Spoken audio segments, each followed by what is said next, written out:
Hello, everyone. Happy to see you here again. We will start our second masterclass now.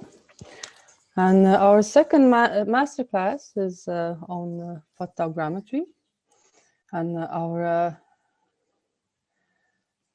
teacher and lecturer today is a person who has education in art and also in technologies. So this wonderful spot where you can experiment with technologies in a creative way and finding new ways how we can move forward. And today we will talk for 2 hours. If you have any questions, you can type them in chat or on YouTube, or just raise your hand and ask your questions. So we can start now, if you're ready.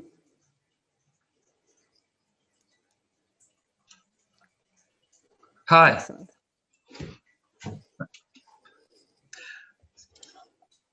All right. Yeah. Hello. I'm Alvis Misjuns, and let me just screen. Yeah. Welcome to the Hybrid Lab second event, and it's going to be about photogrammetry. Well, not only photogrammetry. We'll also talk about how can we share our creation a little bit a wider public. And yeah, as mentioned, I finished Art Academy, and I also went in with the University of Applied Sciences in the Virtual Reality and Smart Devices department, and it was a really nice experience, a really great one. And yeah, it let me opened up new possibilities in my creative work. So so this recording will be, and I understand it will be available to you, and it's going to be 2 hours. So I think I'll help you a little bit in how to orientate in those 2 hours. So the first half an hour, 30 minutes, I'm going to do a little intro into photogrammetry, how 3D reconstruction works. Then in the second 30 minutes, I'm going to hands-on with software, how do they work, what to expect. Next, the fun part, topology and texture baking. Using Blender. It's a 3D software. So, and in the end, a quick intro to webGL. Well, it's mostly through A-frame. I'll show you some A-frame basics. And all right. So yeah, here's the question: why photogrammetry? Well, I think in the first event, photogrammetry was mentioned, and yeah, well, because it's cheap. Not everyone can get an expensive laser scanner at his disposal. So photogrammetry is available for everyone. Mobile phones are really nice. 2 or 3 years, mobile phone cameras are really good if you have enough light and you know some little nuances how to achieve good results. And yeah, you can really with the simple phone achieve really a 3D picture and do what, and if you know 3D modeling, you can do whatever you want with it. And and I've kind of, I don't know, the drive for I kind of see it like some kind of technology and art or come together, and this kind of magic happens where you can have when you really can make a virtual object from a real one. And so and well, I'm working in the XR field. XR is an umbrella term for extended reality, which encompasses virtual reality, augmented reality, and mixed reality. Well, augmented reality and mixed reality gets somehow all the time mixed together, and which is which, right? But there are some differences, and yeah, you can check my work at my homepage. I had some virtual reality works exhibited, and using game engines like Unity and Unreal, really great engines. Really, I like them both. They're really, that really depends on the project that you need to accomplish. And yes, so and yeah, the last year I was working more on. I did my master's in Vidzeme University of Applied Science, as I mentioned previously, and my master degree was on what was the name, like fast and fast portrait 3D scanning, something like that. And I've got a hand on like 28 Canon cameras. I think it was T5s. It was a really great collaboration with Overly, the augmented reality company. And they had those cameras. I just needed to set up to understand the distances and the best setup for 28 cameras and to make a fast portrait. And what I understood in my making my master's degree, that photogrammetry can in some cases achieve even better detail than some laser scanners, but again, some laser scanners, and it really depends on how do you light the model. And photogrammetry has a superior power which no like other laser scanners or other type of scanners has. That is the texture quality. The texture quality, like you can put an expensive camera, like high resolution, 40 or 50 or 100 Hasselblad megapixels, Hassel pixels, and you can like really achieve like crispy texture. You can have a model of like a potato underneath, but if you have like a really good texture that hides a lot of defective texture model underneath.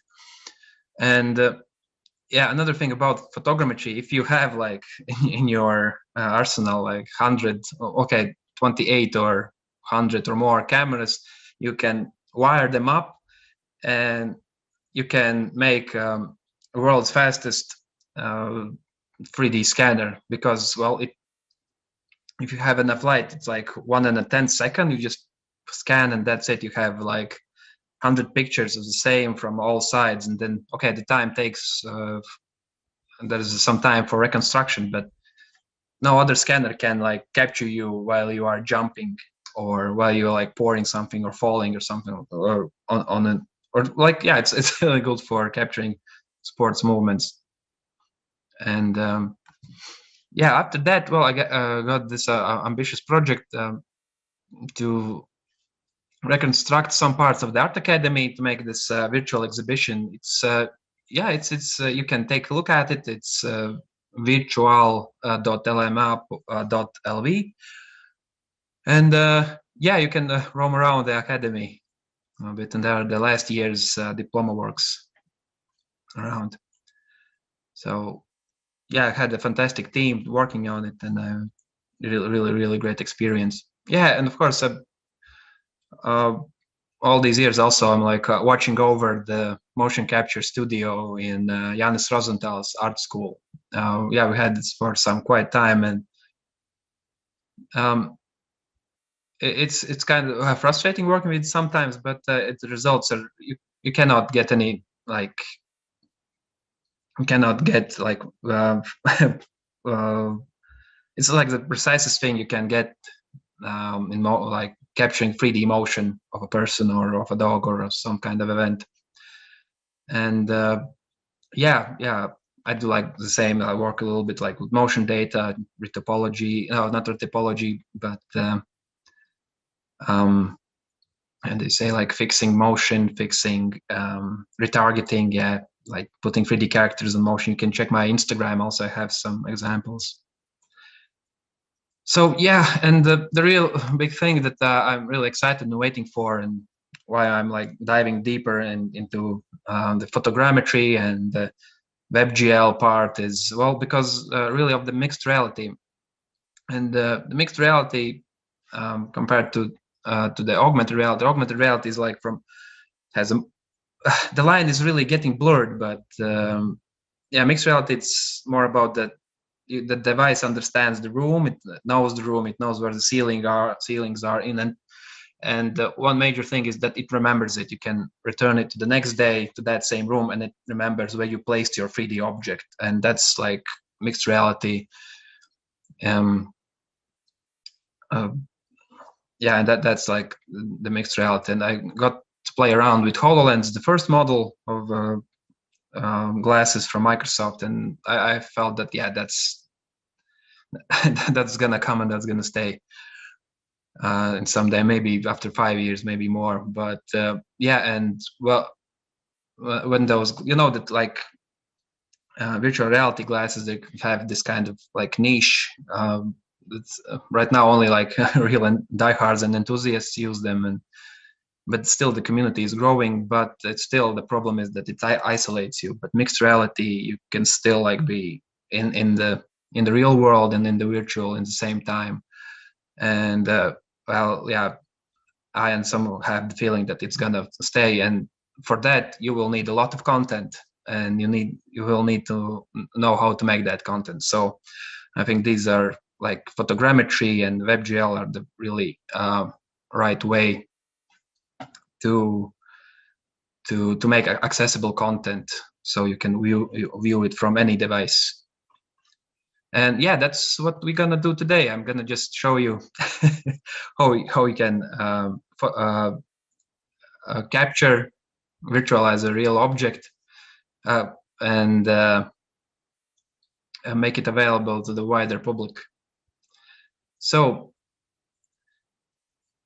yeah, it's mostly making content for the XR world. So yeah, about photogrammetry. So I won't delve into the past. It's like from the 19th century, the methods and techniques were around, and they like spun around for quite some time. But the real renaissance for photogrammetry is like I don't know, like 20 years ago, 10 years ago, well, when the computer had enough power to compute all those feature points and distinguish what's where.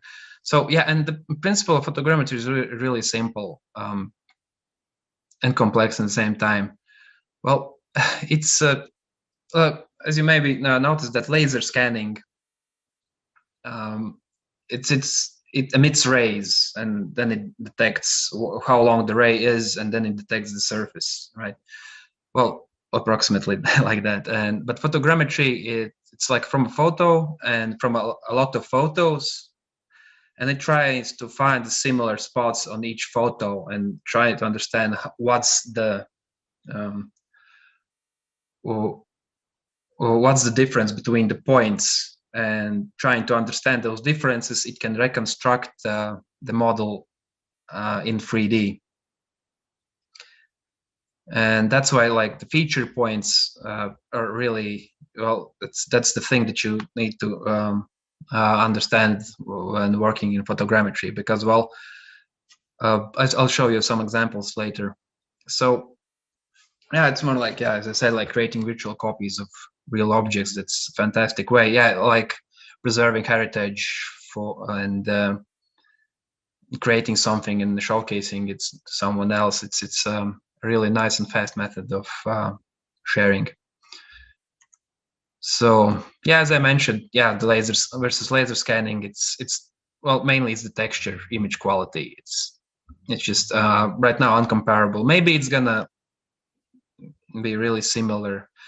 Oh, and of course, the best part is that there's some studies that, not studies, but some method where you can combine like laser scanning and photogrammetry, and then you get the best results. You have the precise model, and you have real high resolution texture. But that's really complex. It's also, well, I don't have a laser scanner at my disposal, so I can't really test that out right now. So yeah, and photogrammetry was always favored for photogrammetry was favored in like archaeology. We have a drone, or you just take some photos around, and then you can like reconstruct the heritage and see it from a different point of view. Yeah, Google Earth, of course. Yeah, they also use photogrammetry, and they use different technologies, but one of them also was photogrammetry, where a plane was like flying through, and like a lawnmower, and like a lawnmower, and like scanning cities. And you can see some really interesting. Right now, this picture is really like seems perfect, but there are really nice defects. Maybe in the previous, in the first first meeting, where you saw some images where the artist collected like this those awkward images where like the bridges were like just laid down on the flat, and yeah, something like that. Yeah, and of course, yeah, the one of the biggest usages for photogrammetry is game world creation. And even right now, maybe you heard of it, like virtual studios, virtual production studios.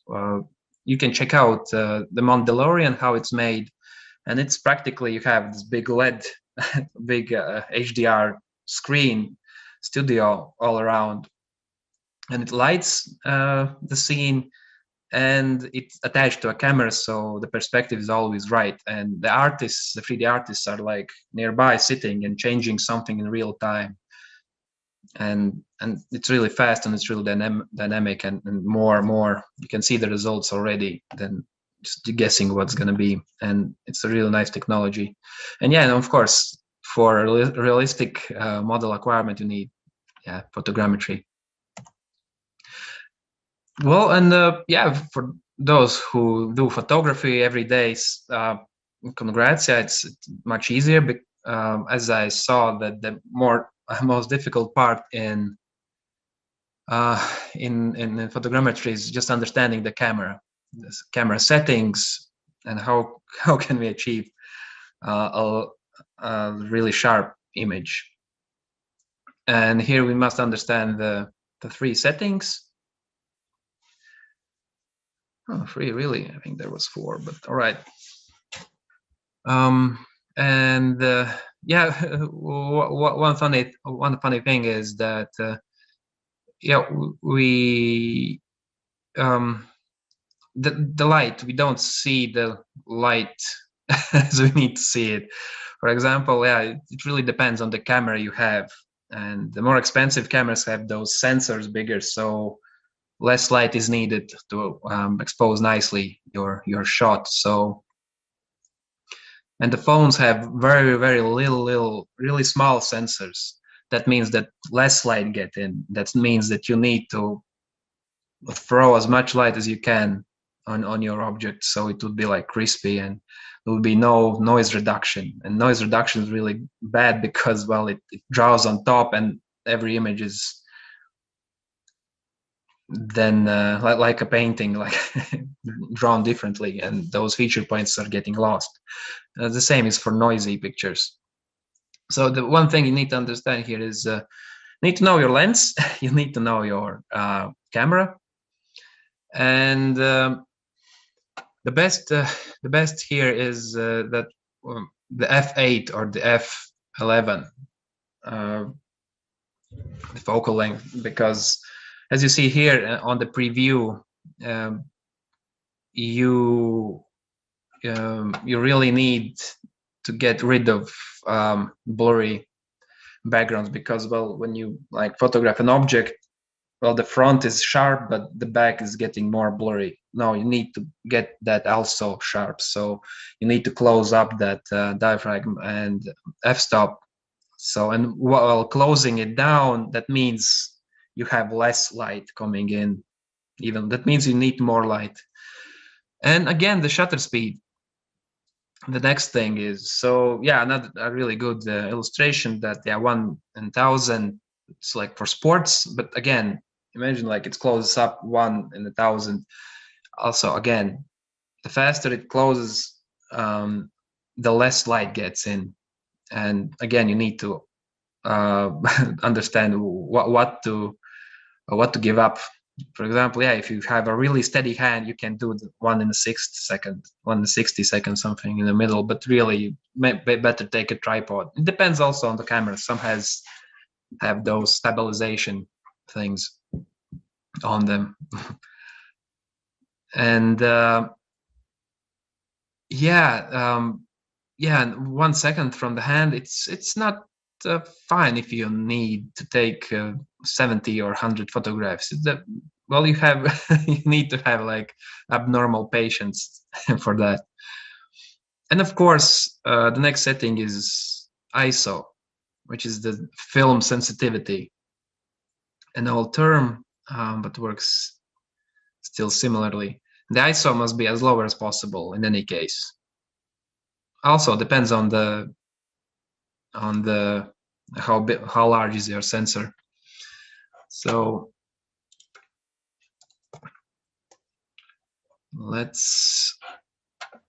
yeah, I think that's it. Yeah, you need to focus on light, sharpness, and resolution. Yeah, there are some really cool software applications on mobile phones. Maybe you saw some. One was recently called Displayland. It allowed you to use your camera and it, like on the fly, just filmed, and it worked like this, like a scanner. And well, the results were a little trashy but fun. And for some cases, it's just enough. For reference, also really good.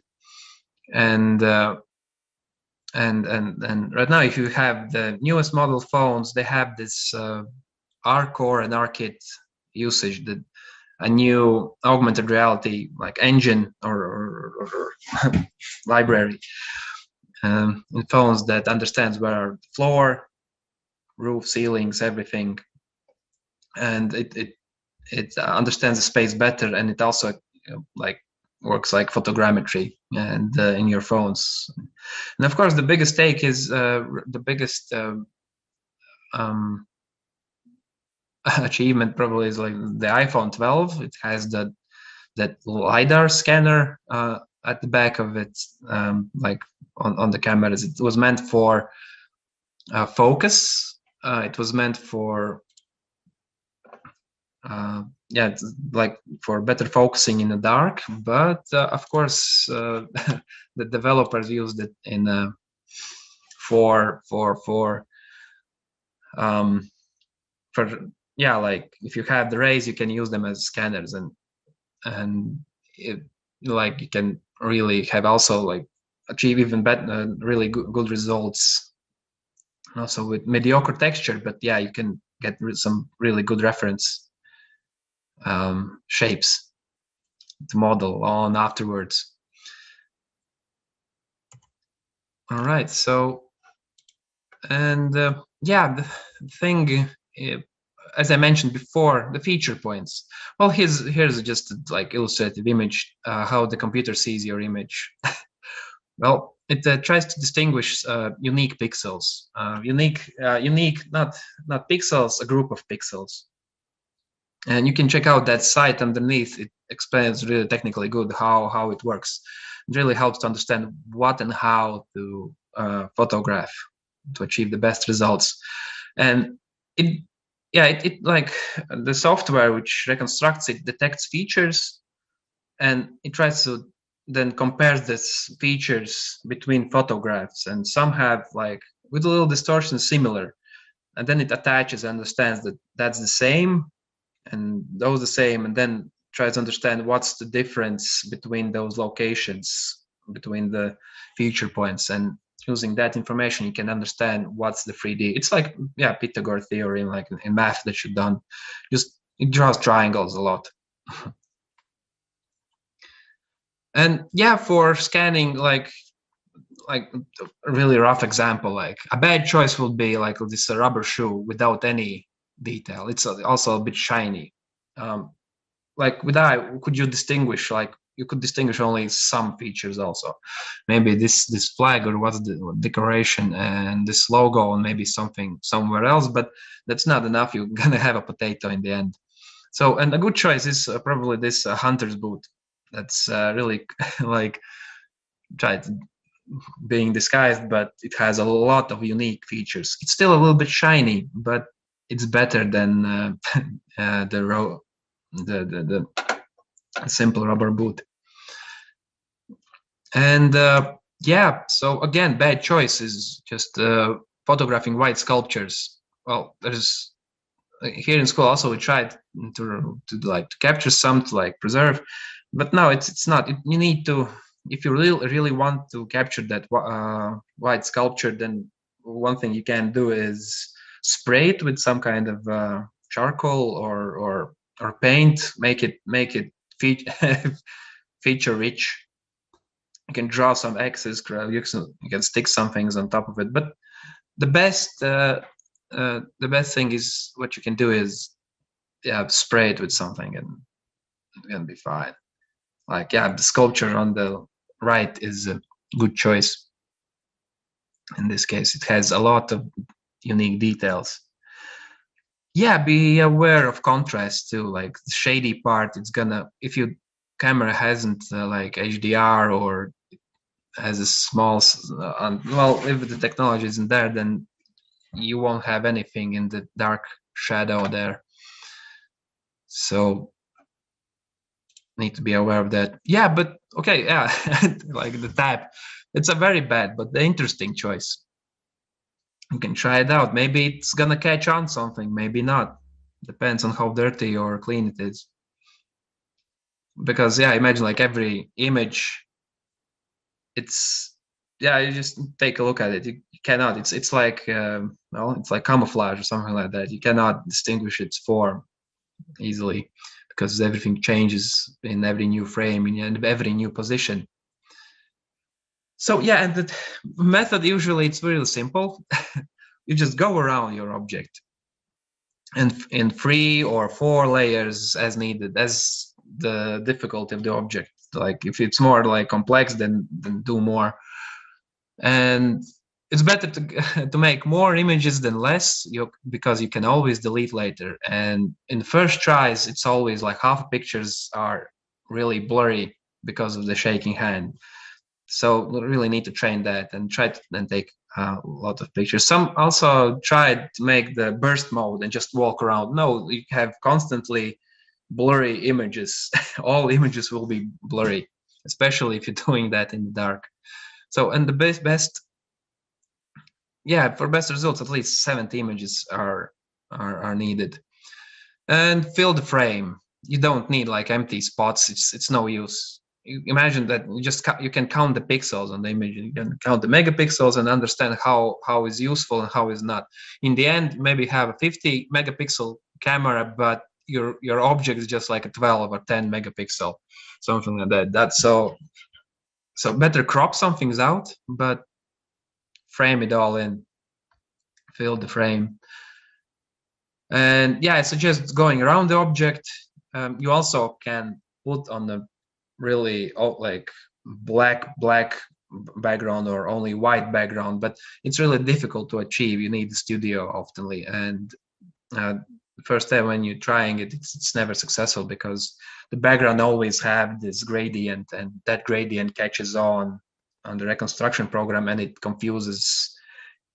It's like saying it's strange that how is that the same features are all the time in the same place on the background, but the object feature points are changing, so it cannot draw conclusions. Every point counts. So how does it work? 1 minute for this. Well, it's all the reconstruction programs use the same algorithms. The first one is called structure for motion. It roughly detects some features, approximates where the cameras are located, like reconstructs the camera positions against the object. And then it uses the multi-view stereo algorithm. You can also check the papers. I put the links under the images. And what multi-view stereo does, it takes a pair of pictures and intensively compares the feature points. Like it showers it with rays and then searches really hard, and then you can achieve a really good high detail model if everything's fine. And those 2 main steps. And okay, here's some software that I recommend taking a look at. Well, reality capture is really the best that there is. right now. It does the fastest, and it does the quality. I've done it like doing my master's. I compared the reality capture, Mushroom, and Agisoft, and of course, reality capture has some kind of this magic algorithm that it understands and finds a human face or some objects that it understands, and it makes it like perfect. While in Mushroom and Agisoft, it was more like generated potato, not a face. And well, I don't know how it's now. It was like 2 years ago when I checked.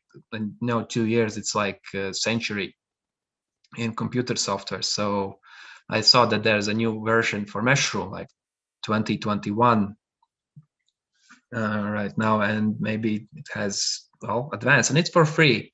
Mushroom is for free and has this node-based reconstruction system. Don't know, kind of user-friendly, but not in the beginning. Agisoft Metashape, it's the cheapest one. Autodesk Recap, if you're a student, you can apply for a student license for 3 years. And the downside of this all software is that you need a PC computer. And for Agisoft, Metashape, Mushroom, and Reality Capture, you need a CUDA cores on your graphics card, NVIDIA RTX or GTX, something like that, and it's then gonna work. But Autodesk Recap, you only need a PC. You download it, and then you upload the images to their server. They put you in queue. You wait. Then they send the result. You edit it in their software, and then you export it. And I think that's one of the best choices if you're a student. If not, Mushroom. But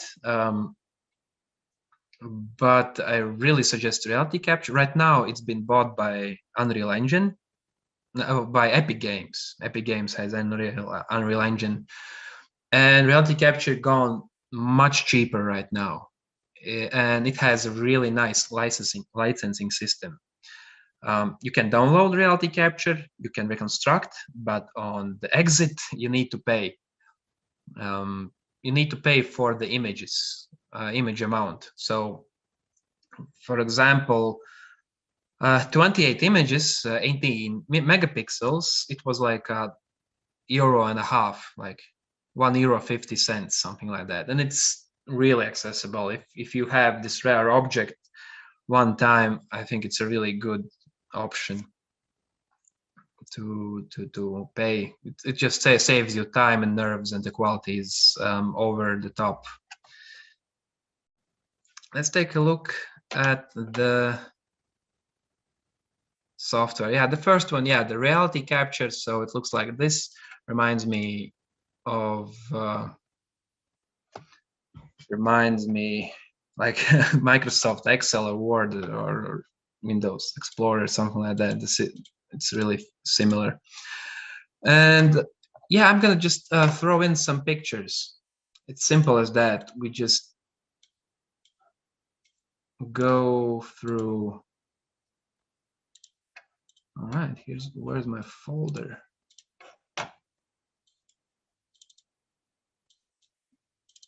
Here we go. So I'm gonna use photos of me, of course. That's from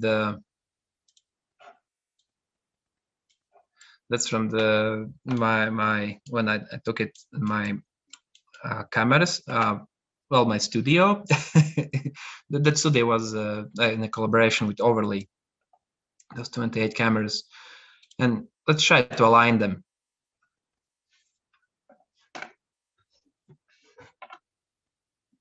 Well, what time is? Oh, it says it needs 2 minutes, but I think it's gonna be faster.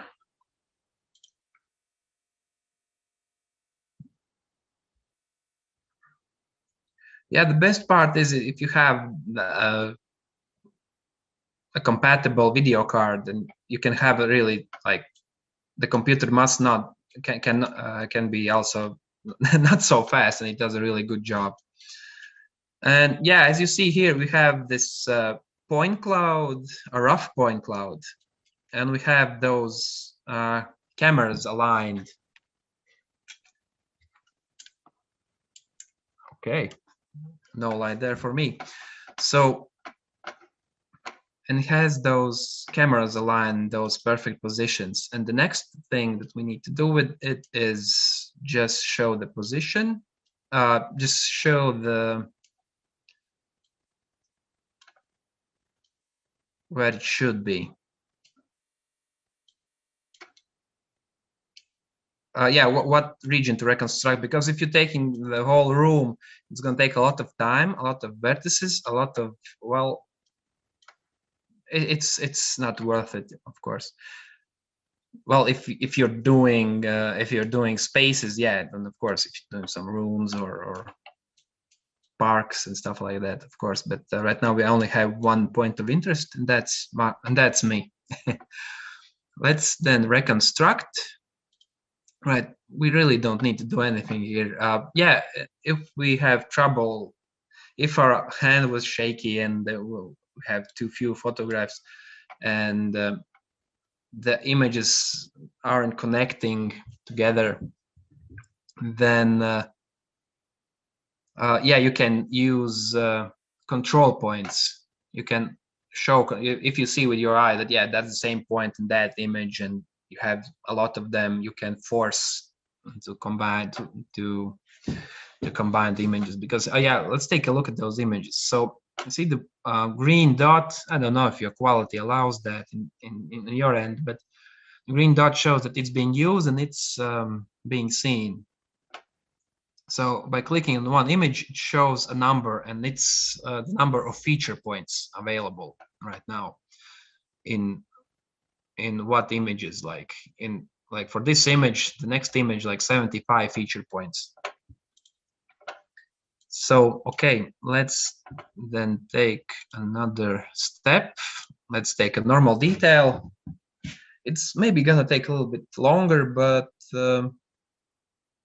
yes, if you really good question. Yeah, if can we redo some things not to make? Yeah, you can do that. If you see that one part, maybe my, like here I know that my like head's back. What's the name in English? Don't remember. Is more rough because of less pictures. If I have the same lighting, the same everything, well, it's best for static objects. If I can still everything is the same left, yes, I can go take more photos. I can drag them inside, and I can again press reconstruct, and it's gonna attach those images. And also, when this finishes, it has this reality capture also has this helper tool, which can in real time, you can connect your camera to computer and upload images straight into reality capture and see how it reconstructs and take photos at places where you need. It's very flexible, yeah. But the problem was that you cannot really remove. Oh no, you can remove in one setting, but there's this strange thing that I was previously using Agisoft Metashape, and I found it quite comfortable that you can delete some feature points that were placed wrongly. You can just select and delete them, and you can, yeah, you can like fix some errors there. But right here you cannot do that. But I think like working for some time with reality capture, I think that's even for the best, yeah. Well, yeah, you can make weird art with, with blurry pictures, of course, but remember, it works only if it only can find some logic and can reconstruct in 3D space. You can experiment a lot with it. Yeah, you can try and change, but most often the results are the same. It finds something, and the results are really well similar. So here I am. Okay. Here is Alvis in 3D. Have some detail from 28 old cameras. I think the result is really good. As you see the pictures also, my head is really small in those 18 megapixels. You've done a really good job. The next thing I do, well, the model the next thing I do, I reduce the vertices count, the polygon count, because when sometimes, well, it's needed. I know that I'm gonna put those in an A-frame later in webGL, so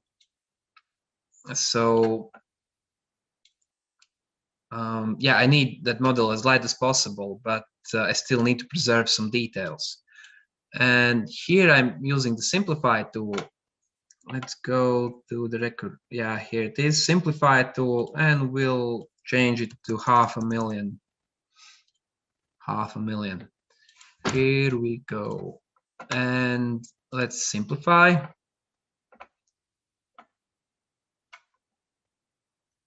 Because yeah, later when we import the head in Blender, Blender has some hard time on loading a lot of vertices, so it's best that we a little bit like make it easier for it. So right here we have our simplified Alvis, and the next part is let's project texture on top of it.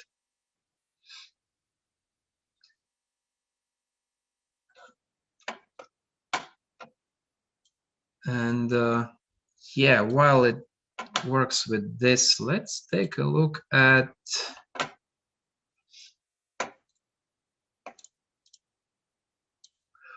well, I won't show you the Autodesk recap. Well, it's really simple to use, and well, this one also is really intuitive, but there are some things that need to be done because of this specific workflow. Yeah, this software is called Reality Capture. The company name is Capturing Reality. And yeah, see, like zoom into my skin, you can see the pores. You can see all the imperfectness of my skin. See, we have some bumps and maybe holes and stuff like that. But yeah, we can fix it in post. So yeah, the last step is yeah, export model, and we usually choose the OBJ because yeah, it preserves the 3D model separately. It gets the model 3D model separately and the texture also separately. Yeah, and we can work with that afterwards. So I already have like exported it. I think I have here the version where I need to paste, so I won't export it. It just throws another dialog box and you just need to press export and that's it.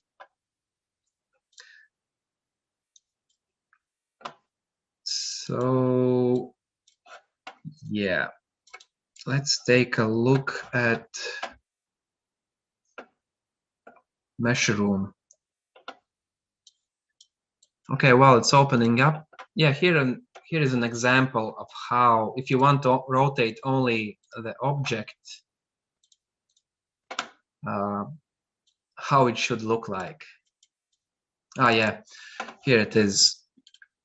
See, here's a statue, wooden statue of Buddha. It has like tons of features. It has a little glow also on it, but well, yeah, it somehow autocorrects. It's not a big deal. You see, do you see the background where it is? No, we don't see it, right? So, and that's the point. Yeah, I need to just like erase the background. Yeah, if you cannot set up the studio for that, then another way you can cut out the 100 pictures.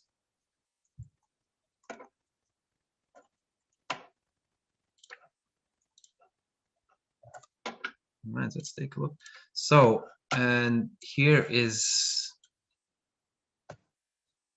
Mesh Room. Well, and it works really similarly,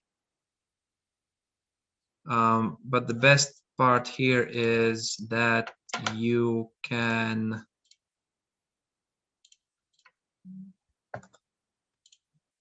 how do you say it? yeah, edit the workflow and have multiple outputs. Okay, let's, for a comparison, let us check that out in the background. Okay, here we go, and let's take a look at the process. So I see it's yeah, okay, camera initialization. Yeah, you can see like a dissected version of what's the process underneath. And the feature extraction, so the image matching, it has the features, so it's matching the images. Then it's matching again the features, then use the structure from motion, as I mentioned previously. Then it just goes straight to, yeah, prepare dense mesh. Then it creates depth map from the images and the feature points.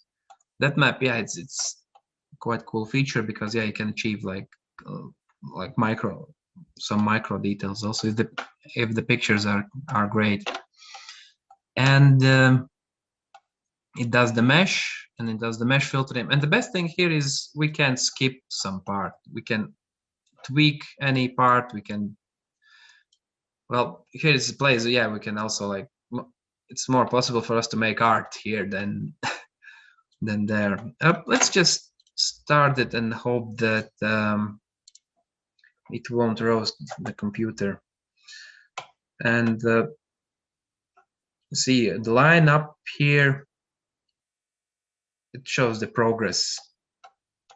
Here again, you can see what's it doing right now. Let's check the computer resources. What does it do? Like the performance. Yeah, it uses the CPU 100%, the memory, GPU 100%. Yeah, that's, well, a hot situation. So let's close the reality capture. Let it work in the background. So let's then, I think, let's take a look at our model, how it looks in Blender then. Okay, so another question. Yeah, a really good question. Like cats, yeah, you must get like only get a stuffed cat or get like 100 cameras around and just throw a cat in the middle and just take a snapshot. And yeah, the hair is big trouble. That's a really good point. Well, I was the perfect model for this studio because, well, I don't have any hair that got my head distorted or something like that. Because I had this like distinguishable features and the head went out perfectly. Like people with hair, yeah, usually you put some kind of a sock on top of it or some kind of cloth you wrap around your hair because, well, hair was like small strands. It's shiny and it's not anything that you want to scan. Yeah, yeah, very simple advice. Yeah, like capturing like bushes in the leaves, like bushes in the wind is also not a good idea. But there's some interesting, like you can have like interesting texture and results if it achieves on reconstructing.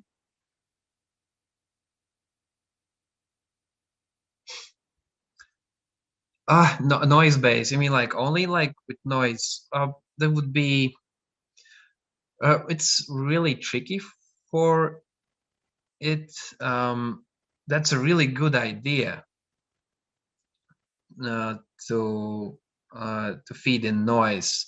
I kind of had not the. Well, I kind of imagine that it maybe won't work because the features are so abstract and so similar in many places. But I think that also would be really. Yeah, I think that the thing that's the thing that random nature of noise will not. Well, yeah, that's it won't make any like conclusions. It's maybe if you like, what was the name of that test when you throw some things up in the sky, like four things maybe like 5,000 times or 100 times, maybe will form a square or something like that, but the other time not. And we feed a lot of noise. Maybe it will find in some specimens, maybe some kind of reconstruction possibility, but not really. Well, there's quite interesting like photographing rooms with mirrors. It like makes this interesting, like another room on the as the room on the other side. And that's the thing you can like experiment with, like making some objects, making one side or some sides reflective, and it tries to reconstruct that reflection also, and then it goes into the mesh, and you can have some interesting results there. And all right, let's hide it away. Yeah, mesh room is really, it's not so efficient as reality capture. But let's open up Blender, and I think we are ready to step on to the next phase, which is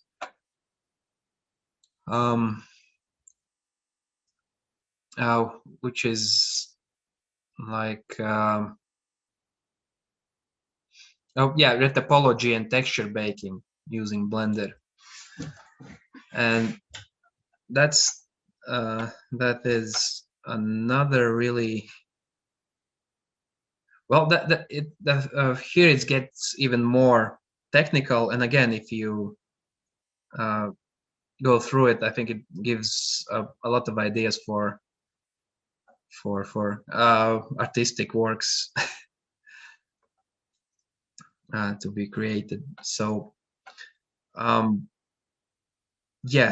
the Blender. So yeah, I have 2.91. There's a 2.92 version around, and here Blender is really nice. It prepared us a camera, a cube, and the light. And here, this part, it really gets frustrated for some who don't do 3D stuff every day. Like I'm doing that from this what time was it, like 2004, I think, something like that. And I used Autodesk Maya before, and then this magical software Blender came out and evolved. And I think right now, the Blender is for the general use cases, well, the best software, because, well, mainly because it's free and it weighs only how much, 180 megabytes, and it has this like rich suite of tools which you can smartly combine together and achieve really great results. So about how Blender works, well, I think it's not this course. I think it's more today about the workflow. So you see how the workflow goes. And let's press the A hotkey. Let's delete. We don't need anything here. I'm gonna go and prepare my object. Now here it is. By the way, we can, the interesting texture from reality capture, as you see here, it gives us an OBJ. Well, here's the folder. It gives us the OBJ model, which you can view. If you have a Windows, you can, I think, open up, and it loads in and shows you the model. If you see it, good. If not, it's okay. You can import it in Blender. It gives this MTL, which is like texture information.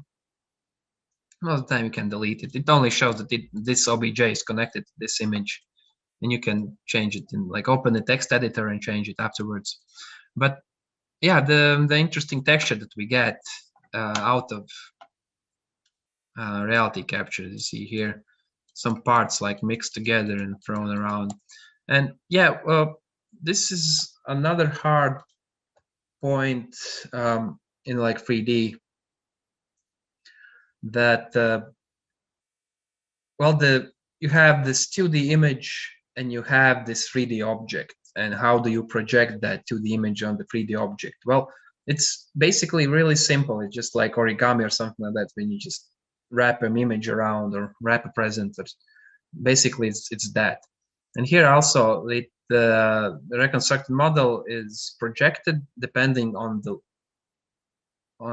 it tries to make the texture so it doesn't deform. It has some kind of algorithm, so it just takes some parts and scatters it around as effectively as it sees.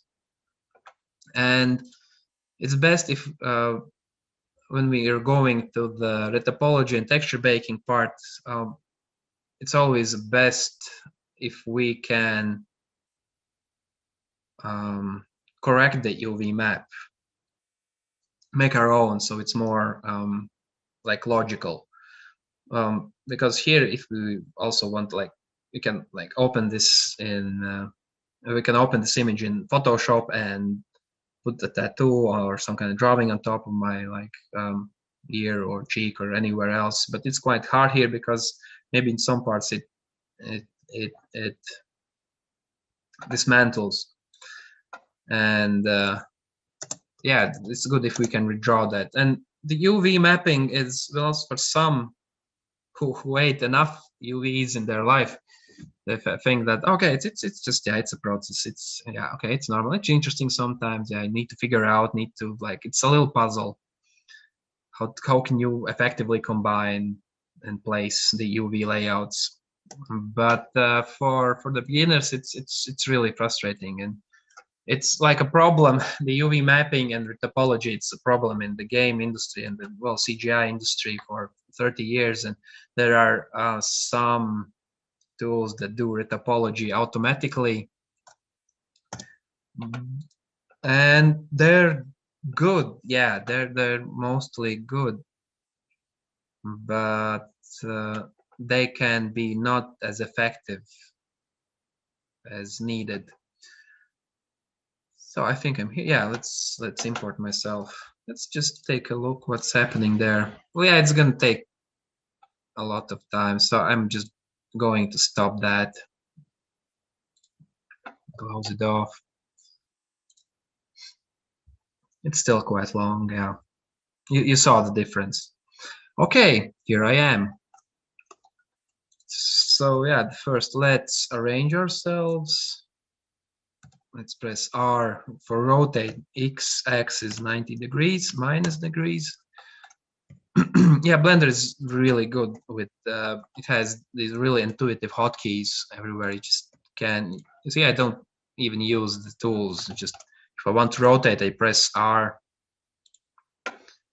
the R button.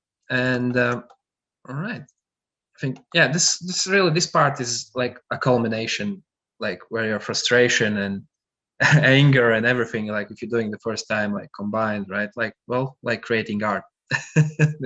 the feelings are really similar, and in the end, yeah, when it's ready, just like when you're putting it into webGL, into like A-frame, it's really like a roller coaster down, really fun and easy.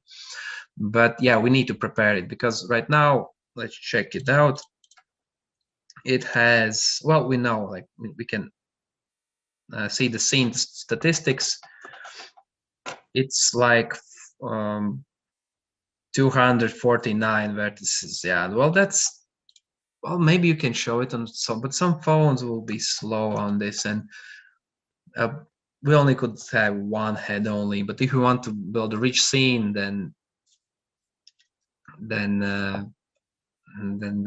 it should be more. Yeah, we will need to optimize, need to figure out how to make it lighter, but not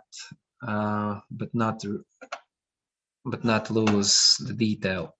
So again, then let's take a look about the texture bake part. So yeah, before that, yeah, the UV, what I was bragging about for some time. Yeah, and basically, yeah, it just how to make UV flat to 3D. And yeah, the baking in the game industry, like, you can mostly, if you know the game engines, the thing is that you cannot do real-time shadows all the time because, well, it's really resource intensive. And if you have some like palm trees that are static or some objects that are static, you just bake the shadow onto the texture and that's it, and nobody notices it. And for the active objects, you just only put the dynamic shadow.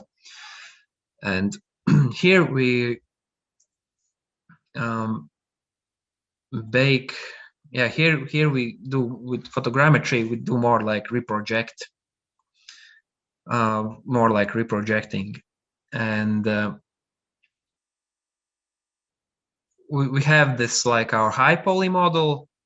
We then turn it to, we duplicate it, we reduce the poly count or retopo, do a topology on it, and then we bake the old UV to the new UV. And the thing that we're gonna bake is a color and a normal map. What's a normal map? No, it's not in like normal Joe or something like that. It's normals are like in the 3D world, it's the direction of the face, direction of the polygon.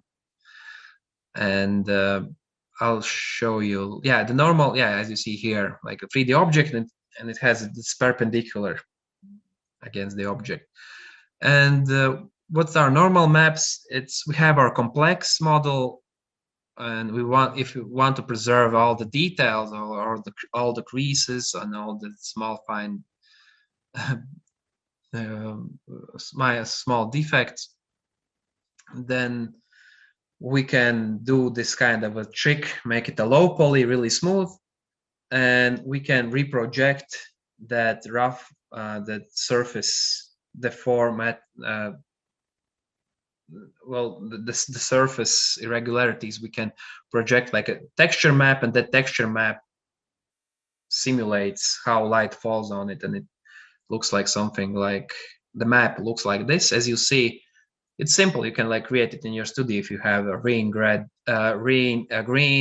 and blue light. And as you see, like the green light is coming from up, the red from the left to the right side, the opposite, and the blue from the left to the upside. And that's how it determines what side, how to light the model. And here's an example. As you see here, on the right side is a low poly model. It has only like 6,000. In the middle, it has, it's 6 million polygons, and on the right side, it still has like 6,000, but it looks like a 6 million, right? It's how to make furniture that looks like a million. There are some errors right now I see on that model, but still, you see, you can get that high level detail without suffering, without making your equipment boil. All right, then, here's some links and bake tutorials, also some in detail. Let's check out how does it look like actually in Blender. So yeah, the first thing we need to do is, like, we have it here. Let's zero out everything. Look here, I'm like 43 meters, but well, I'm not so tall, even the upper part. So yeah, let's just make a meter. It'll be easier afterwards to, I won't measure myself right now. And yeah, we'll just rename it like a high. Let's duplicate the object and make the low. Well, usually there's some tools that, well, if you want to animate it afterwards, and if you want to make it for like in the game engine, so it's does something that you need to do retopology. Well, and what's retopology? It's the way the geometry is drawn, how it's constructed. And yeah, let's put on a decimate modifier on top of it. So let's make decimate it. It is like a surface aware, and it does a really good job on estimating where to make the mesh geometry denser and where not. So here we go. We have right now like 24 vertices. I think we can try to lower it even more. Let's take a look.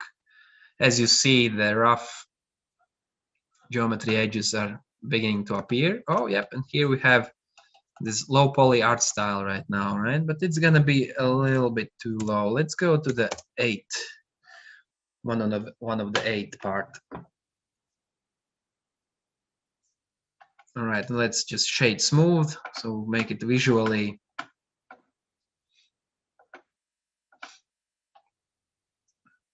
Yeah, I have some errors some places, but we'll fix it. I like the count, like 20,000. You know what? Let's make it even lesser.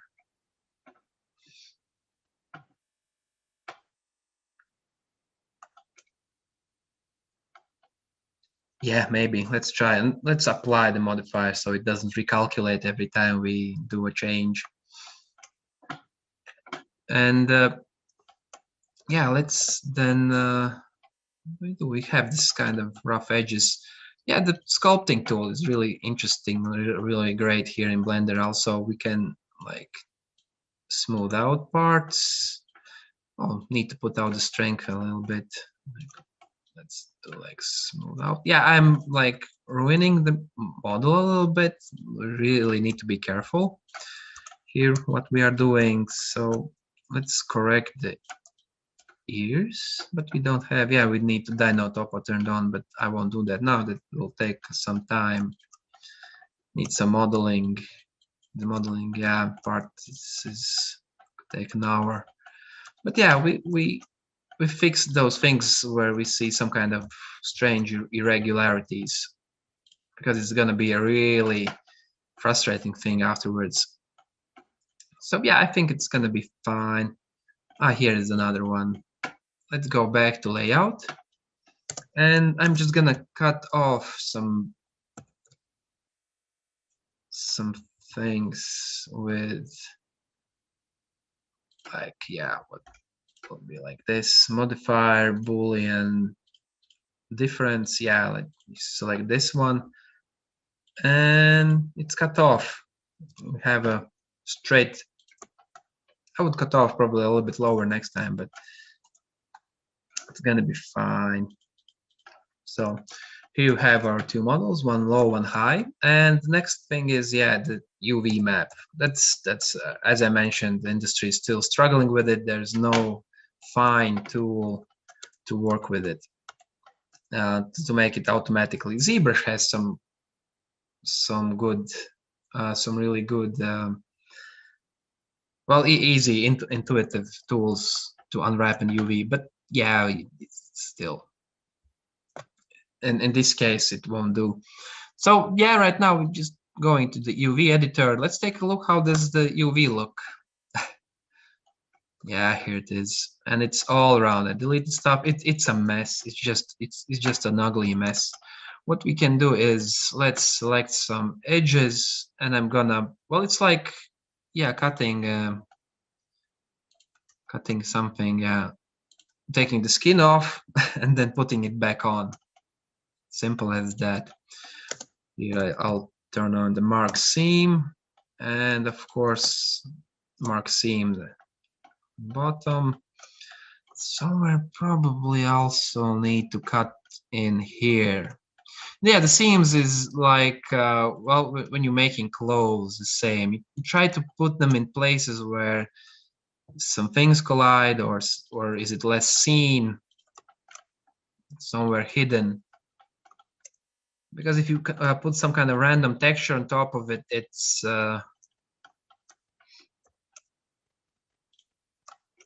quite, yeah, you have this like straight cut lines. So see, like mark seam. All right, I think, yeah, let's cut another one here. Cut my throat here, and let's see, let's take a look how it's gonna be like right now. Let's unwrap. Yep, here we are. Let's remove this image.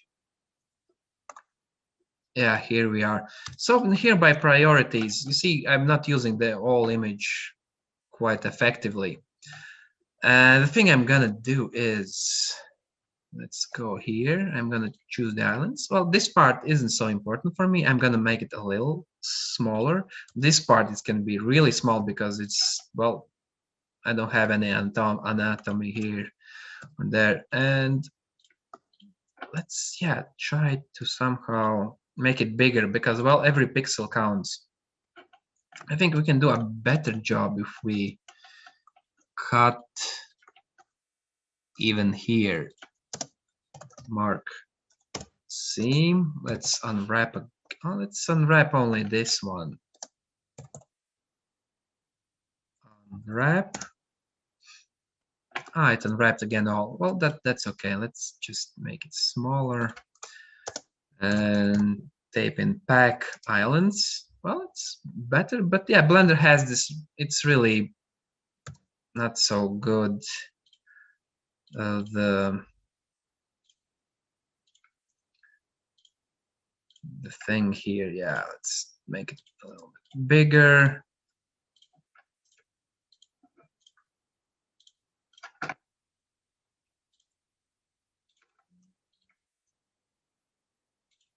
Yeah, I think it's gonna be fine.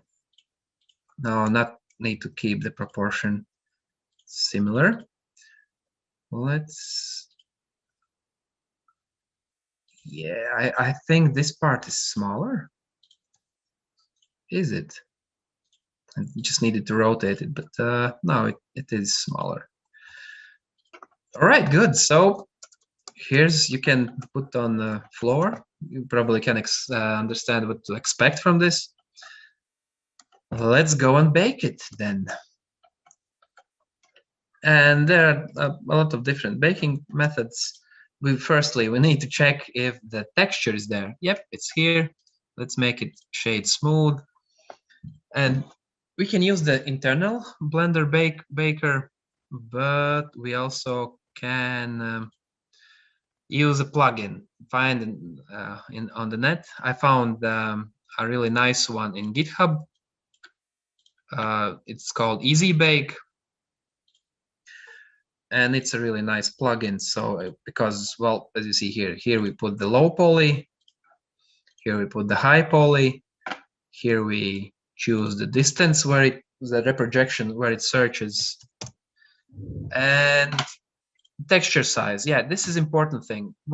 Our end goal is the webGL. So and there's a problem with images. Like, you cannot put a 4K, 8K or higher. Yeah, okay, yes, you can. But it then resizes it dependent on the device you have. If you have an older device, then 4K won't do, or won't work. So it will need to automatically reduce the size, and it's going to take time, and it's not effective. I think so. Someone can correct me if now otherwise. And let's, yeah, the padding, it's how much it bleeds. And let's choose the, right, let's choose our correct folder. Right, accept, let's put in the name. Well, and the texture bake part, it's really fun. Yeah, you can also make a lot of artistic, funny things, and that I'll show you in a moment. I'll do one correct one, and then I'll do the one funny. So export, okay, alv mod,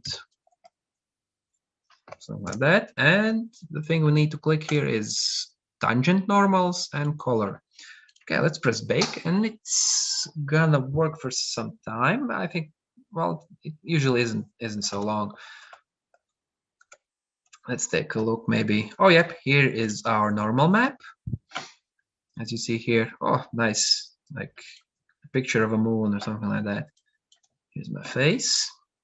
And here you see where there's these green parts, that means some kind of errors there. Oh yeah, and here we have like a butterfly face. really nice. And yeah, we can see some artifacts here. And what we need to do is, I imagine, let's raise the number. And it's a little bit like, yeah, I understand what's the correct size of it. And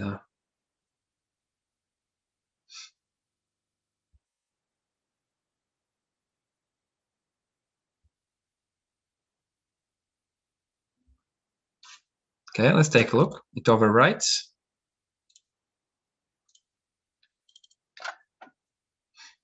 Oh yeah, you see it's better. There's no artifacts there. Well, there's still a hole in the head, but we can fix it in post. I don't want to make that number much higher because there, again, it's going to be some different defects.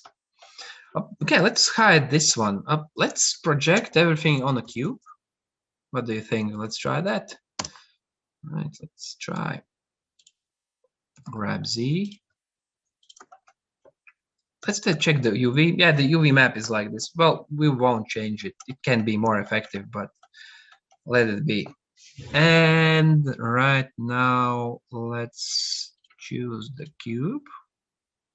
And it's important to change the name to. Let's bake. Ooh, material on a low poly mesh. All right, thank you for reminding us. The text was here under a little bit. Yeah, we need a material on top of our model. So let's bake again. All right, let's open up the. Okay, let's open up beforehand the cube face. Oh yeah, here you go. Yeah, I see. It's like taking photographs from different sides. It's like photogrammetry, but reversed a little bit. Yeah, my nose is outside. Let's try and enlarge this number. Let it be 1 meter. I'm 1 meter. Yeah, this is 1 meter. So, well, the ray is gonna go really far. Let's bake again. Take a look. Is it better? Don't know really. Yeah, the nose is inside. But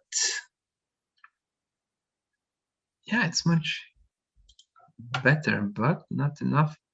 Let's try and make it smaller. All transforms, and let's bake now. Oh yeah, I need to make it really inside, and it's gonna make, yeah, it's gonna be more funny. It's gonna I'll project everything like on top of cube except the head right now. Yep, it's a little bit better.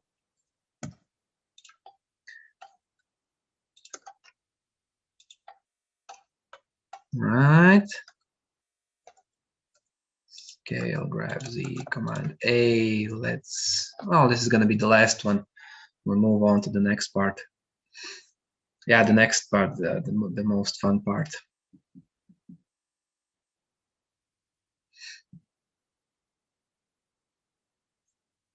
All right, so yeah, I'm only a little bit closer. So how does it look like?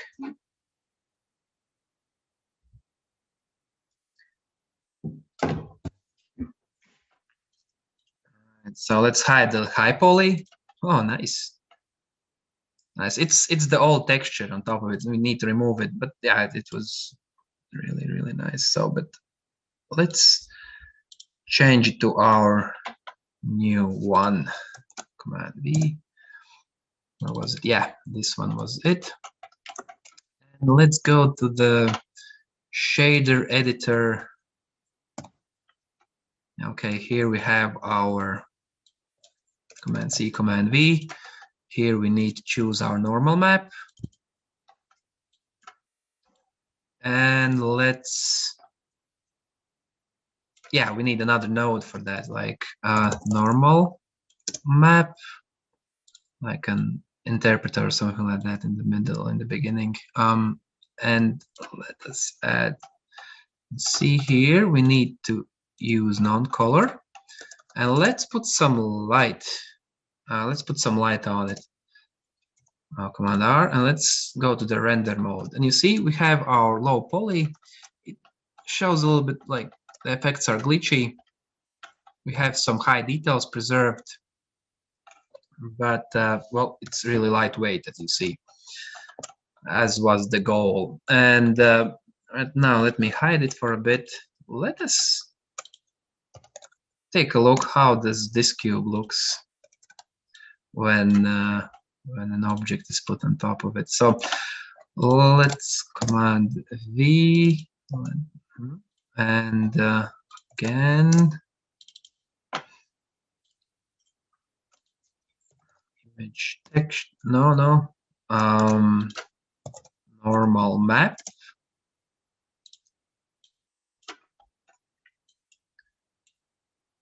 Normal color. Oh yeah, nice already, as you see it. All right, see like linear non-color. Yeah, that's gonna be better. Yeah, as you see here, and I can rotate it, and it simulates, and it simulates really nicely the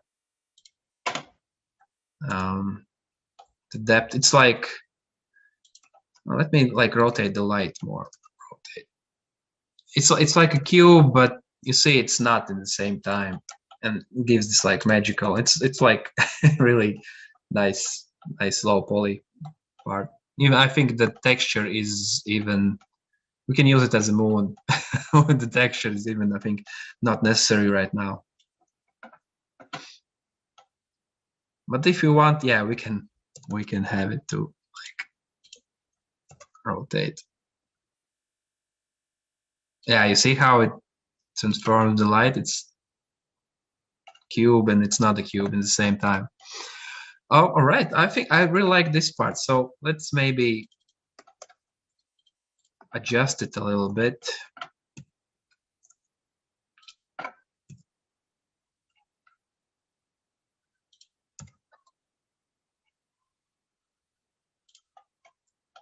Here we go, a scared cube.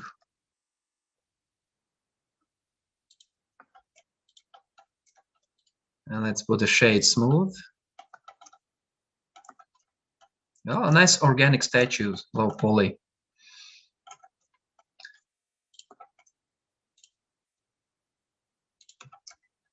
Well, that's gonna show in some dreams, no? That's okay, hide it. Let's open up our, oh, you know what? Let's not deform it so much. I think it was better way like when it was a cube. And yeah, what can we do next is work with textures. Well, no, work with the shader. And what about the shader? So the shader makes, well, we can make all kinds of effects on top of it. For example, we can go and you see we have these all channels like metallic, specular, roughness. We can add some black and white maps there, so we can show where's what's like the shininess level of different parts, the color of different parts, and stuff like that. And yeah, it's done. It's done here. We go to texture paint. We need to find our object now. And yeah, let's choose a color. Let's choose a layer. Yeah, here's a normal map. Here's our simple map. And what happens? Yeah, we like just put some kind of blue line on top of it. Like, okay, see, we can draw it on top of it. Great. And let's add another, like a roughness map. And the bad thing here is that we don't see it. Now there was, oh, I forgot, how can we like make it visible? I think we can make it visible. We can make it visible on the yeah, let's go to the shader editor again. Here's our map.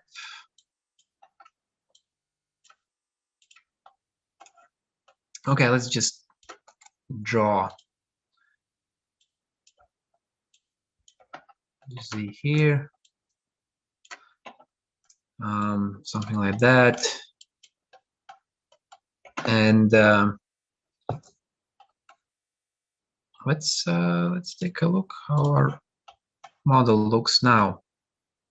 So let's get back to layout and generates, and you see here where I draw the lines previously, it's more like the wetness is there more. Yeah, let's drive the specular a little bit more. You see the material here. The eyes are wet, the nose is a little bit, and here it's a good spot. Here you see like it's from something from the ear coming out. All right, I think let's rotate. Let's finish this up. Yeah, the possibilities you see here, it's it gives some emotion a little bit on top of it. So yeah, I think we have this model ready, and it's 8 o'clock already, and we have like our last part for us, which is the webGL part. So that's the most the best thing. So we want all this this long road for making our objects visible in web VR, our own objects. And yeah, let's go to switch back to the presentation, wherever it is. Here it is. So yeah, and webGL. Well, webGL. Well, for some who understand it, the name it's probably would be scary and really low-level programming. But webGL is a web graphics library, and is a web technology that brings hardware-accelerated 3D graphics to the browser without requiring the user to install additional software. Well, imagine it's possible right now to make a, you just type in a link in a web browser and you can be in VR, which is like for me, I think it's like magic. And you don't need to go through heavy coding, and so if you survive that long listening to this meetup, then workshop, then I think this is the best part, because well, you can always find any free or what models on the internet and use A-frame. And what is it? I always mention like webGL, A-frame, but what's the connection? So webGL is just a graphics library. It's a set of instructions to give to the video card and video the graphics processor, and on top of it, one of the popular ones on top of it is some, you can make some say like JavaScript functions to use the webGL to send instructions to them. And one of the most popular sets are not the sets, but one of the popular frameworks is Freejs. Okay, the link doesn't work here in presentation. I'm going to type in, and there are a lot of really nice examples of how can you show like 3D content on just web browser without installing anything. And it's really accessible, and it's here, and it's yeah, I just need to a little bit. It depends on what kind of project do you need. Often if it's something complex, then yeah, a programmer is needed. But if something like simple showcasing sculpture or anything, it's really good. You see here, it's probably you have this really jagged experience probably here, but as you see, it's sometimes seems rendered, seems that it's like pre-processed, and but no, not really. It's I move it with my mouse a little bit, and I can interact with the wall that's behind. And it also put this nice collection of effects together that looks like it looks realistic. And yeah, the one thing what I wanted to show is this festival. I think it's one of the best showcases. One of the best showcases of like a box of assorted candies for WebVR, no, for webGL, and the name is Aquarium. Maybe I understand it needed to happen last year here in like Liepaja also. Did it happen? Don't know really. Yeah, the best thing here is, yeah, you can scroll through these like different 3D worlds, and yeah, get inspiration from it. I won't show till the end because, well, I think it's the experience for you on that end isn't the best. But another thing what I want to show you, which I used for quite a time, is Sketchfab. Well, it's a platform where you can put your 3D objects inside. And there are some really good, well, it's perfect because, yeah, you can use it to like show it like it offers you to show it like in augmented or virtual reality, and it's easy and you can achieve really nice graphics there. Sometimes you can even subsurface different effects that looks realistic and like a 3D picture. Okay, it's loading some textures now. Okay, see like shoes, for example. Also use photogrammetry. You can zoom in and see the detail of the shoe. Like it's, well, it depends on the places, but yeah, often you can, it's like a 3D photograph. And not yeah, 3D and photograph doesn't go together, I think, so much here. Yeah, and it can often when we've done some works in Jānis Rozentāls school, we often publish it here, but now we are going to like do our own platform. We're establishing it slowly using, well, A-frame. And someone interested in play canvas, I still didn't try it, but it looks like, yeah, if you did something in Unity and Unreal Engine, something like that, it could be like the Play Canvas is like a game engine for a web browser, and that, I think that is really cool and awesome. And the thing that, yeah, well, like some words for webGL. Well, I think it's the graph. It's possible because. Well, right now, some things look like maybe like from back like 10 years, the graphics are, well, not so high end. Well, but they work on all devices, and I think it's really a best time now to jump in and make something in WebVR, web AR, and get like to know the community and evolve with the industry together. Because like jumping in like 3D rendering or movies or production, well, it's really hard. They're really gone far, and the learning curve is really steep, and the contest also is really like abnormal, yeah, well, really hard. But this thing, like if you can do, and if you do something on WebVR, on a web platform, like making some kind of interactive 3D things, that's a really nice niche, and there's a demand for that, and there's going to be a big demand, and obviously in the near future. Like right now we have some projects, and also it's hard to find someone who can program some things for web. And also, well, the hardest part is find someone who understands the shader and how can make the visually aesthetically pleasing and artistically interesting. No one who, yeah, not a lot of people who gives that. Yeah, jump in. it's the best time. Maybe for the NFT market, it's a little bit too late, maybe something, but in this, you can jump in here. A little bit harder to earn money, but you can. Yeah, so the A-frame, what's an A-frame? It's just a web framework, well, building 3D AR, VR experiences.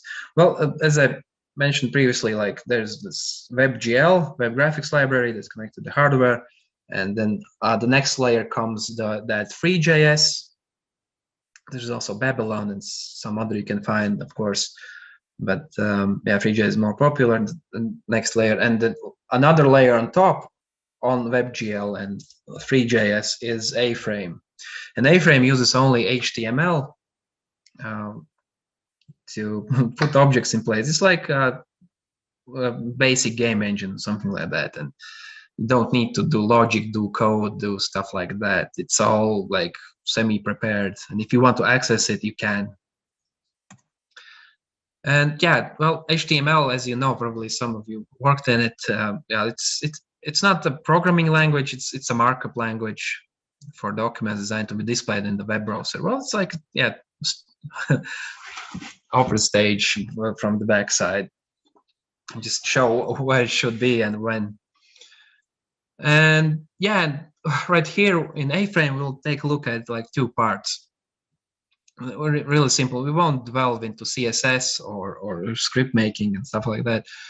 You only need to understand that there are like two parts that we're gonna work with. It's the head and the body. I think it's, yeah, basically that's it. And the head usually starts with this brackets and ends with bracket, this line and bracket, and the body again, yeah, starts and ends the same, and all that encompassing is the HTML. As you can see on the right side is the HTML. Here it begins and it ends in the end, of course, and in the middle there is head and there is body. In the head you place scripts that's going to be used in the body. You take a bicycle, you take some kind of tent, stuff like that, and then in the body, that's the execution part where you use it. And yeah, for example, yeah, in the header, you see that you have this again script, which also has its brackets. You put the link for the script, and you end the script, and you end the head. You can put a lot of scripts, but there's only one head and one body. You don't need more, right? Well, yeah, and little mistakes like in programming also here in HTML can cause the code not to function. And the first 90 steps of time is spent on searching for punctuation errors. That's true, yeah. And it's best, I recommend to use comments to organize your lines.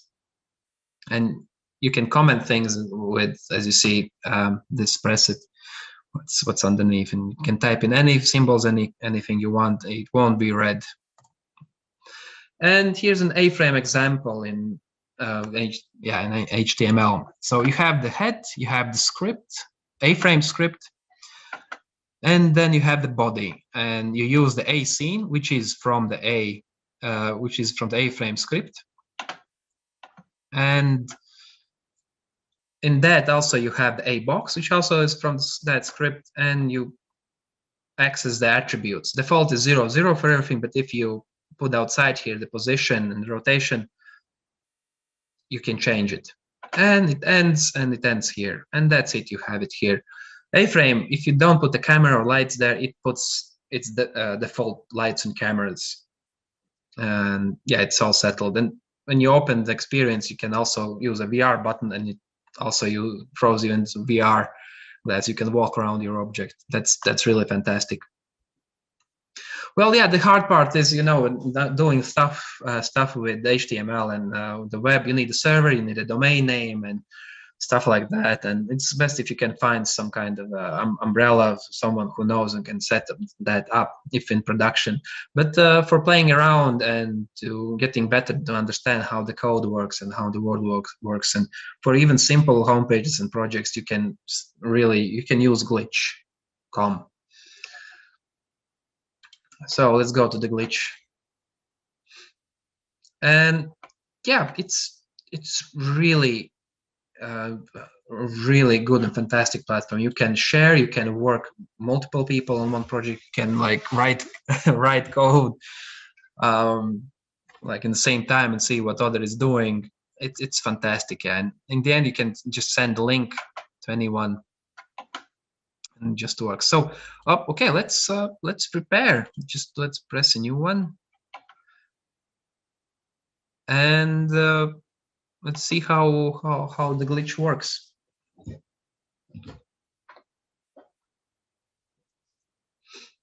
So we can also here's our page, what the viewer sees, and here's our index file, what we need to write, so only this text is seen.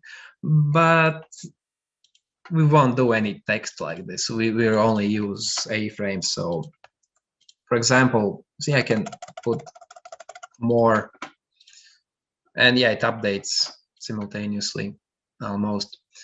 And when you press on the big one, you see you can copy this address to anyone and it will see your content there. One thing is the platform is free, but it has like 500 megabytes limitation. I think that's really enough. Problem, of course, if you have a lot of projects there, but that's not a big problem usually, because, well, developing things in WebVR, the main goal is to make it as light as possible, so you could load simultaneously, even if you have mediocre and slow internet. Yeah, let's rename our project. So let's Alvis cube.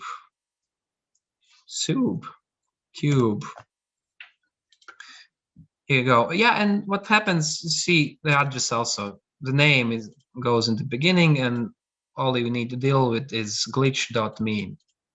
That's not so bad. It's nice name, glitch, no? All right, let's get on rolling. Yeah, that was the end of the presentation. Let's go to the A-frame IO.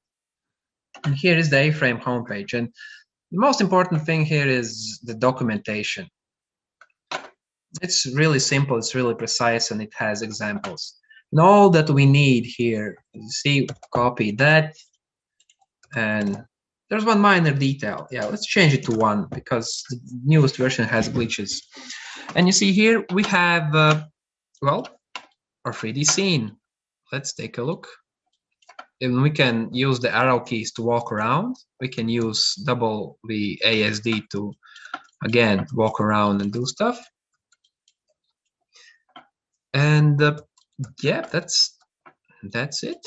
And here it's all visible and understandable. Here's the box. All right, yeah. Well, let's type in 1. What's gonna happen? Yeah, it's a little bit higher. Let's make it more visible. Let's put in 2. Yeah, you see here it goes up, and simple as that. Even I think easier than working in Blender or any other game engine, because here you see you don't need to find, you only need to type. And yeah, where you need to find is here, and the documentation is really fine, great. So what we need, we want to place our object there, right? So let's delete everything except the sky and the plane, because we need some kind of orientation point to understand if our model loads or not. Let's go back to Blender, and oh, almost forgot. And one thing that we need to do with this is yeah, export it in correct format. We can export it in OBJ again and the texture file separately. That gives us flexibility, but a little bit more complexity. But usually I suggest just use export it as export GLTF. That's it. Okay, HTML. Let's copy, resend, export. port and cube alv. All right.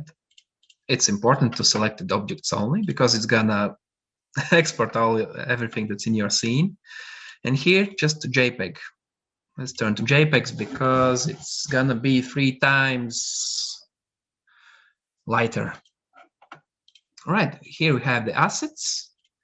We are just going to find our, before GLTF viewer.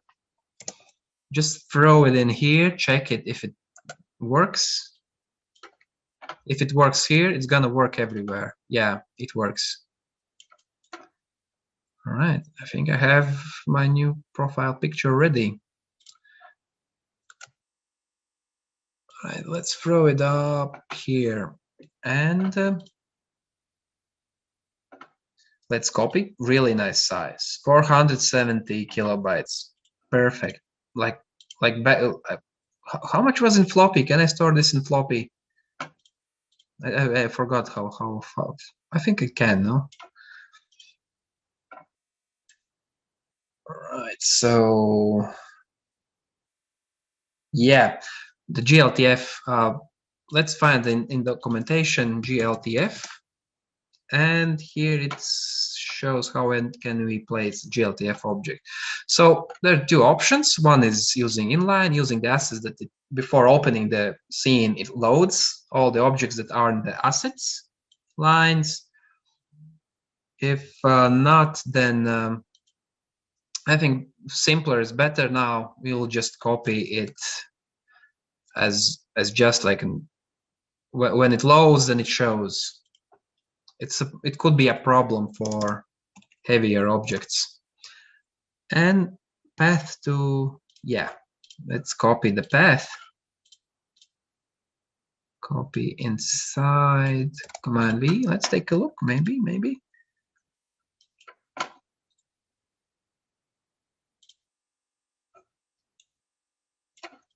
Is it too small? Oh, yep, it's 0 position. It's here. So yeah, we need to change the position a little bit. Position. Oh no, different. Oh no, why not? Position 0, 0.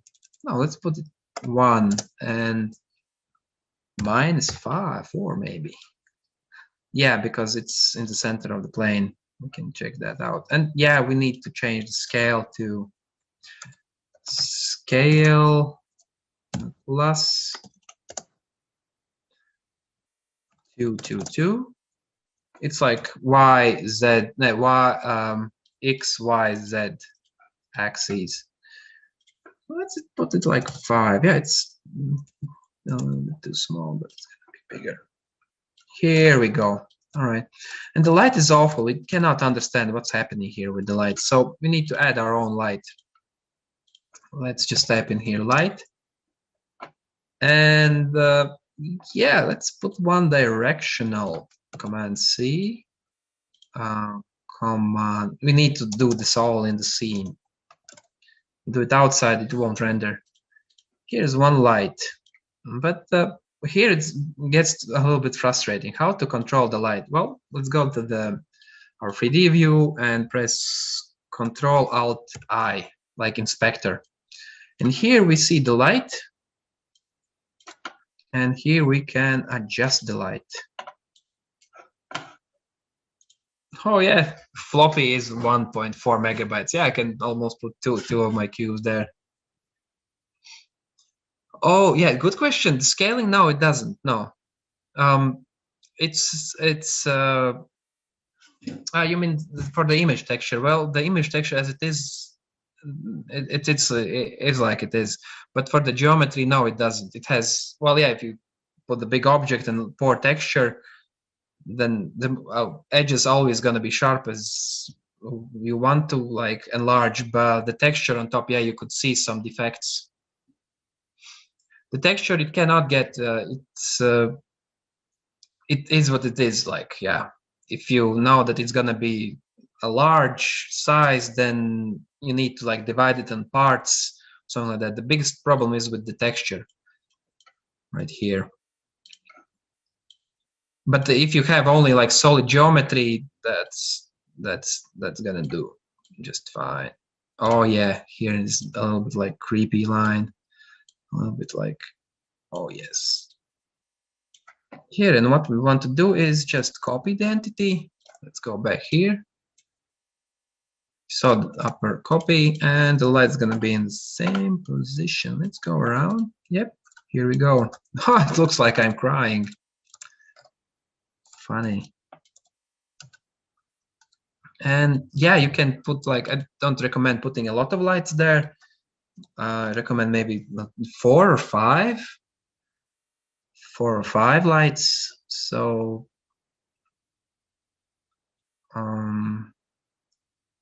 yeah, if more lights, then it's gonna be only like really heavy for the mobile devices and for VR. Command C. Let's copy in an ambient light also. Let's make it more tidy. That's too much. Ambient, let's copy the intensity a little bit lower.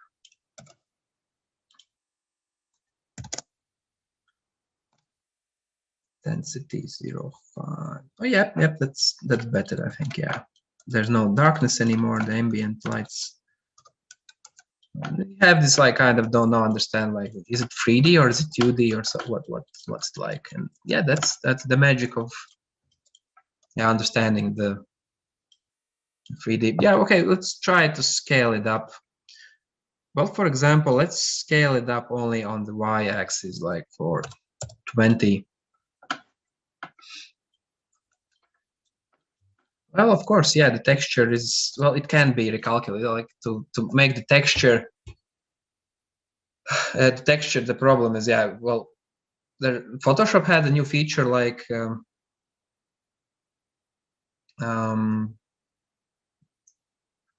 enhancing the rescaling the texture, but yeah, it doesn't work like that. It doesn't interpolate. It just makes it softer. Oh, here we are inside the cube.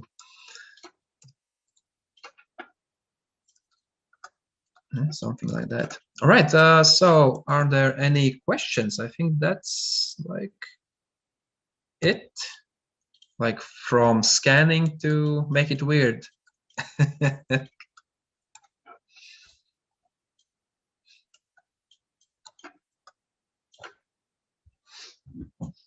I know, yeah, probably it's been a lot, like a long journey. But if you're interested, like in doing this yourself, I think this video will be available, like a nice encompassing tutorial. How can we make our photogrammetry objects visible? Yeah, and the photogrammetry part, yeah, it's more about you just need to try and do it again and again. Because it's really hard to do it in the first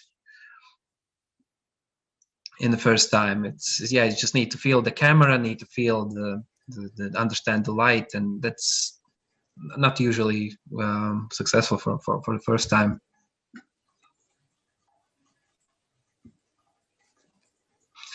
Oh yes, I've been for static objects. Yeah, the best thing is as I showed you the Buddha image before. Yeah, it was on that orange monkey named, or what was the name of the platform rotating? It was like emitting light, which was perfect, and I only put light on the background. I've put light on the background, lighted up, and made it all white, and yeah, just kept. I can even, if I have like 3 cameras, I can stack it on top of each other and trigger it at the same time, so I don't need to change height afterwards. We did this in scanning in the Art Academy, the sculptures. Some sculptures we put it on a rotating platform, and there was like 7 cameras on top of each other, and we just rotated one time, and we had like 800 pictures, and we could achieve like a really detailed, really heavy object. Couldn't fit on a floppy disk. I have a question. So if you use a phone app that allows you to make the objects, can you still embed them in the A-frame?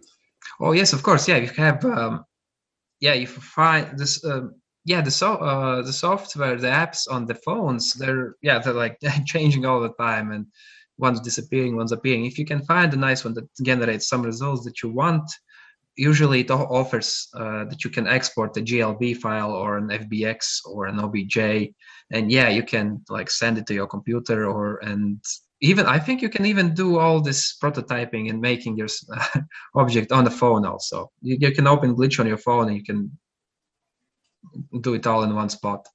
Like that's not a big problem. Yeah, you can skip all that long process of learning 3D modeling and learning 3D scanning software. But of course, as we understand, there are huge advantages on getting to know those platforms also.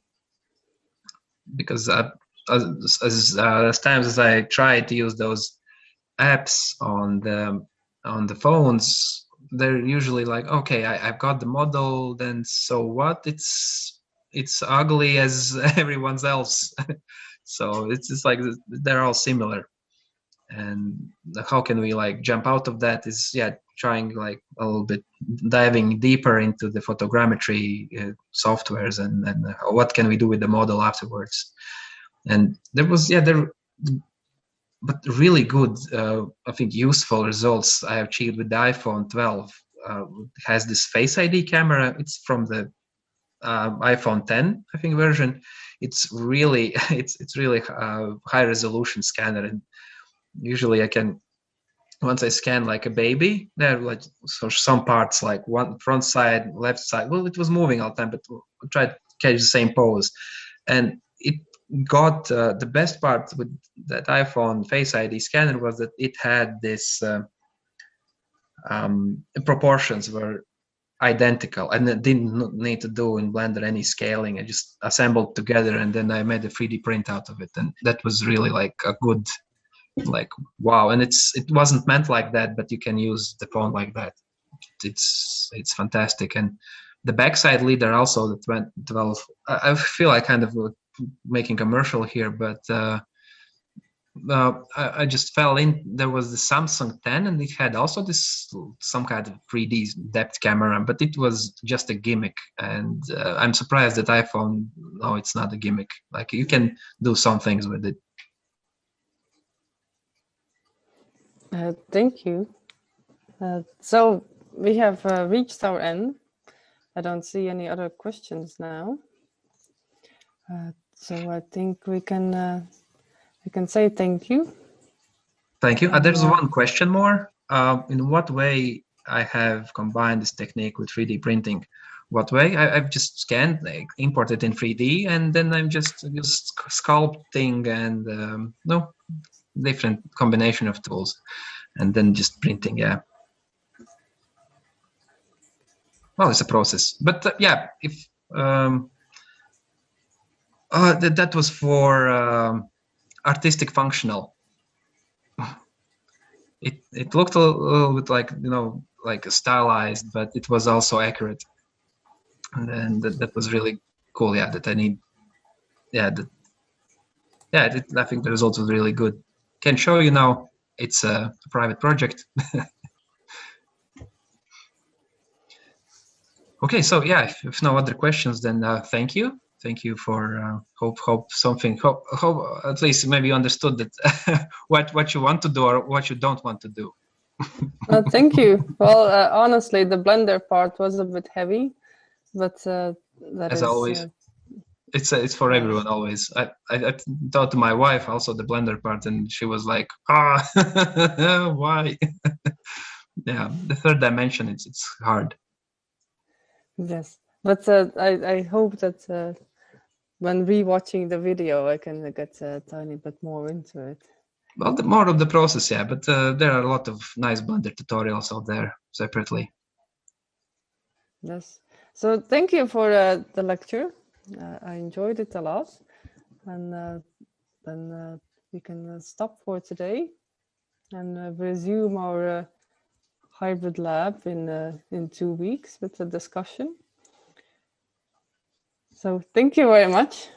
I will now end the meeting. So Bye you bye. can stay in chat. But this is it. Thank you.